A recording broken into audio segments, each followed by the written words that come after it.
ಬಿಸಿ ರೋಡ್ನ NG circle ಸಮೀಪ ರಾಷ್ಟ್ರೀಯ ಹೆದ್ದಾರಿಯಲ್ಲಿ ಉಂಟಾದ ಗುಂಡಿಯಿಂದಾಗಿ ಸೋಮವಾರ ಬೆಳಗ್ಗೆ ವಾಹನ ಸಂಚಾರ ಸಂಪೂರ್ಣ ಅಸ್ತವ್ಯಸ್ತಗೊಂಡ ಘಟನೆ ನಡೆದಿದೆ. ಸುಮಾರು ಅರ್ಧ ಗಂಟೆಗೂ ಅಧಿಕ ಕಾಲ ಹೆದ್ದಾರಿಯಲ್ಲಿ ವಾಹನಗಳು ಸಾಲುಗಟ್ಟಿ ನಿಂತಿದ್ದು ಪ್ರಯಾಣಿಕರು ತೀವ್ರ ಸಂಕಷ್ಟವನ್ನ ಅನುಭವಿಸಿದ್ದಾರೆ. ಕೆಎನ್ಆರ್ಸಿ ಕಂಪನಿ ನಡೆಸ್ತಾ ಇರುವಂತಹ ಕಾಮಗಾರಿಯ ಪರಿಣಾಮ ರಸ್ತೆಯಲ್ಲಿ ಗುಂಡಿ ನಿರ್ಮಾಣವಾಗಿದ್ದು ಇದೇ ಟ್ರಾಫಿಕ್ ದಟ್ಟಣೆಗೆ ಪ್ರಮುಖ ಕಾರಣವಾಗಿದೆ ಎಂದು ಸಾರ್ವಜನಿಕರು ಆರೋಪಿಸಿದ್ದಾರೆ. ಹೆದ್ದಾರಿಯ ಮಧ್ಯಭಾಗದಲ್ಲಿ ವಾಹನಗಳ ವೇಗ ಕುಂಠಿತಗೊಂಡ ಪರಿಣಾಮ ಕೆಲವೇ ಕ್ಷಣಗಳಲ್ಲಿ ಉಭಯ ದಿಕ್ಕಿನಲ್ಲೂ ಉದ್ದವಾದ ವಾಹನಗಳ ಸರತಿ ನಿರ್ಮಾಣವಾಯಿತು. ಪಾಣಮಂಗಳೂರು ಸೇತುವೆಯಿಂದ ಬಿಸಿ ರೋಡ್ ಎನ್ಜಿ ಸರ್ಕಲ್ ಮೂಲಕ ಧರ್ಮಸ್ಥಳ ರಸ್ತೆಯ ಬೈಪಾಸ್ವರೆಗೆ ನೂರಾರು ಕಾರುಗಳು, ಬಸ್ಗಳು, ಲಾರಿಗಳು ಹಾಗೂ ದ್ವಿಚಕ್ರ ವಾಹನಗಳು ಸಾಲುಗಟ್ಟಿ ನಿಂತಿದ್ದ ದೃಶ್ಯ ಕಂಡುಬಂತು.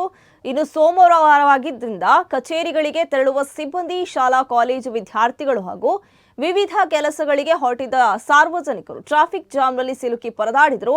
ಮಾಹಿತಿ ತಿಳಿದು ಸ್ಥಳಕ್ಕಾಗಮಿಸಿದ ಟ್ರಾಫಿಕ್ ಪೊಲೀಸರು ವಾಹನ ಸಂಚಾರವನ್ನು ಸುಗಮಗೊಳಿಸಲು ಹರಸಾಹಸ ಪಟ್ಟರು. ಇನ್ನು ವಾಹನಗಳನ್ನು ಹಂತ ಹಂತವಾಗಿ ಬಿಡಿಸುವ ಮೂಲಕ ಸಂಚಾರವನ್ನು ನಿಯಂತ್ರಿಸಲು ಪ್ರಯತ್ನಿಸಿದ ಪರಿಣಾಮ ಬಳಿಕ ಪರಿಸ್ಥಿತಿ ಹತೋಟಿಗೆ ಬಂದಿತು. ರಸ್ತೆ ಗುಂಡಿಗಳನ್ನು ತಕ್ಷಣ ಮುಚ್ಚಿ ಸಮರ್ಪಕ ಸಂಚಾರ ವ್ಯವಸ್ಥೆ ಕಲ್ಪಿಸುವಂತೆ ಸಂಬಂಧಪಟ್ಟ ಅಧಿಕಾರಿಗಳು ಹಾಗೂ ಕಾಮಗಾರಿ ಸಂಸ್ಥೆಗೆ ಸಾರ್ವಜನಿಕರು ಒತ್ತಾಯಿಸಿದ್ದಾರೆ.